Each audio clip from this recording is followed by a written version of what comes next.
you are actually testifying in front of Congress on taxpayers funding left-wing causes and groups. Can you preview those remarks and what message you hope to get across? Yes. Well, I think it's very important for the American people to know. Many of us have heard about USAID and are rightly shocked. And of course, I mentioned in my remarks about how USAID sent $27 million or agreed to send $27 million in grants to a left-wing nonprofit called the Tides Foundation, which cloaks which donors give to which projects. That's what makes it a dark money outfit.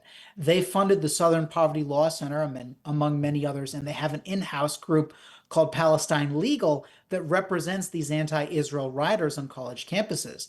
But in addition to that direct funding, we also have the government sending money indirectly to the left's dark money network. One of the ways they do this is actually through the union dues of people who are in unions, who are federal employees in what are called public sector unions, which, by the way, even Franklin Delano Roosevelt, no fan of limited government, the guy who came up with the modern administrative state in his New Deal programs, Franklin Delano Roosevelt said public sector unions shouldn't exist.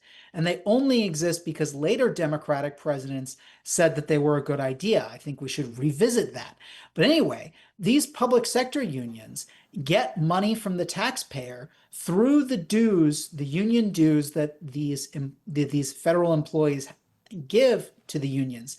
And then they take that money and they give it to the same activist groups I cover in my book, The Wokeopus, where I talk about this vast left-wing campaign to influence the bureaucracy, to use the bureaucracy to force the left's agenda on the American people.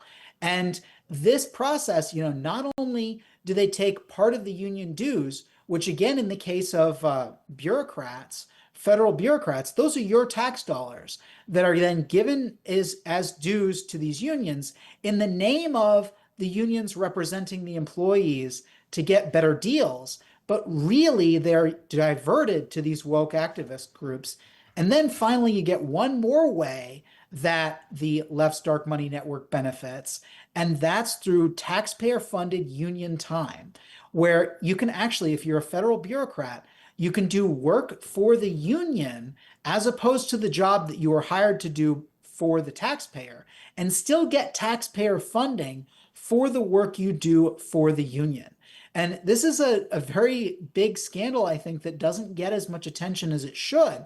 But, tomorrow I'll be talking more in depth about all these different ways that you unwittingly fund the very activist groups that push the Biden administration to be so extreme and that continually push things that are unpopular with the American people.